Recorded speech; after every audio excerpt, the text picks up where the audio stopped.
en baissant les prix. Ça veut dire que pour nous, les consommateurs, désormais, les prix ne vont cesser de baisser ?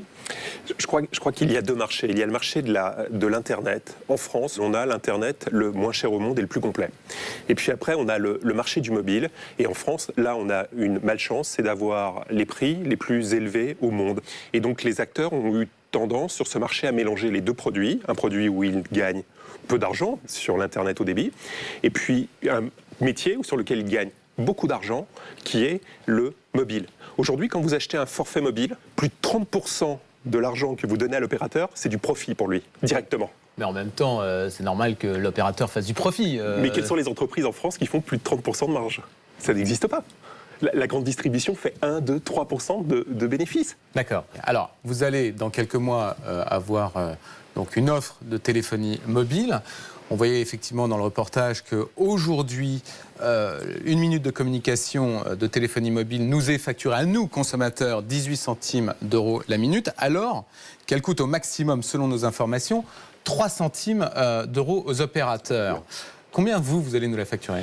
Aujourd'hui, les forfaits illimités qui existent sur ce marché... 95 à 100 euros, globalement, par mois. Enfin, attendez, vous voyez ce que ça veut dire pour un foyer avec 4 personnes ? C'est 400 euros par mois, c'est 5 000 euros par an. Et vous allez faire payer combien ? On a annoncé qu'on ferait plus que diviser par 2 le prix de ce type d'offre, plus que le diviser par 2, c'est ce que nous ferons. Pour des forfaits aujourd'hui qui sont en moyenne entre 90 et 100 euros, vous allez proposer des forfaits de mobile illimité à moins de 50 euros. Significativement à moins de 50 euros, oui. Moins de 50 euros. D'accord. Et vous comptez gagner de l'argent avec ça ? Mais on n'est pas là pour distribuer 30% de notre chiffre d'affaires comme dividende à nos actionnaires. On est dans ce secteur la dernière entreprise familiale détenue à plus de 70%. Vous n'êtes pas non plus un philanthrope, pardonnez-moi, mais vous n'êtes pas devenu la 18e fortune de France en étant un enfant de cœur. Vous voulez faire des bénéfices quand même. On a toujours eu un seul raisonnement, qui est que nous gagnerons de l'argent si nous avons la meilleure offre.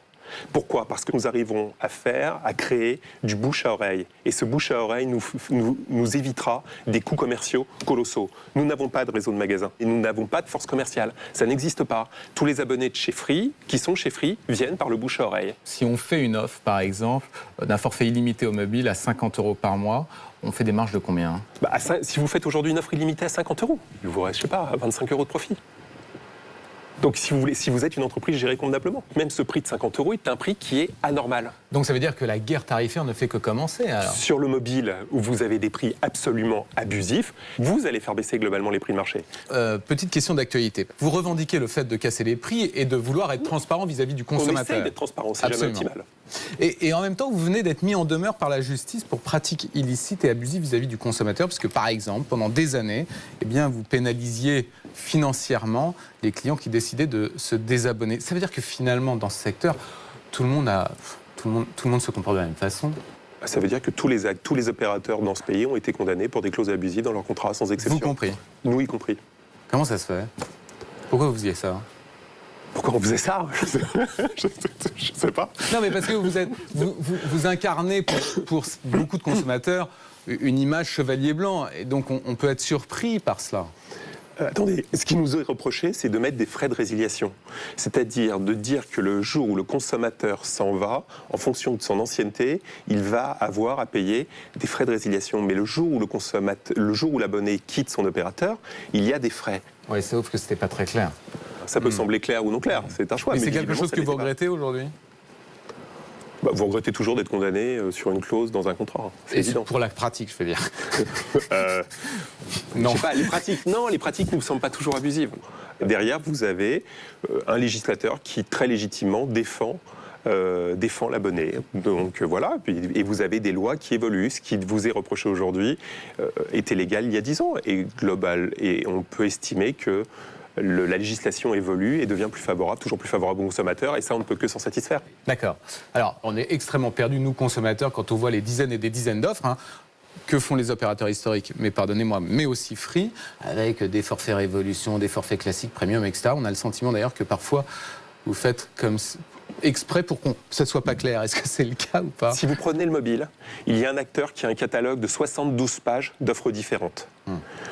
Je vous le dis, franchement, quand vous allez sur le site web d'un opérateur et que vous avez le choix entre beaucoup d'offres, c'est pas un hasard, c'est fait pour vous embrouiller, c'est fait pour tromper le consommateur. Pourquoi ? C'est-à-dire, parce qu'on va vous segmenter marketingement On va voir que vous avez un fils qui a un forfait 1 heure que vous avez résilié. Et globalement, on va essayer de venir vous le reprendre. Donc on ne va pas faire une offre globale, on va vous faire une multitude de petites offres. Pour harponner chaque consommateur qui est différent de chacun des autres. Pour maximaliser son profit au moment de l'harponnage. C'est différent. C'est-à-dire pourquoi aujourd'hui avoir des offres qui vont chez les opérateurs de 20 à 100 euros alors qu'elles coûtent globalement le même prix à produire? Eh bien, simplement pour maximaliser son profit. Mais vous faites un peu pareil, vous? Non, on a une seule offre. Non, vous avez Révolution, V6... c'est la même chose. Classique, c'est une seule offre. classique, V6, Révolution. Allez sur notre site web, vous verrez, vous avez une seule offre. On ne sait vous vendre qu'une seule offre. On est l'inventeur Donc si je vois offre classique et Révolution, et que je vois 2 tarifs différents, non, je me suis trompé. J'ai mal lu. Si vous avez 2 offres, c'est pas beaucoup à côté de mes 72 offres. Ah, d'accord, vous en avez plusieurs. Non, on a très peu d'offres. On a une offre qui est notre offre phare, et puis on a une offre sous une autre marque qui est la marque Alice, qui est une offre low cost. Mais on vit sous la base de 2 marques avec 2 offres. Et essayez un peu de simplifier les choses. On pense que, si vous voulez, la segmentation marketing a une limite et qu'on est à cette limite. En tout cas, merci infiniment d'être venu sur ce plateau ce soir. Alors, il y a un domaine où la question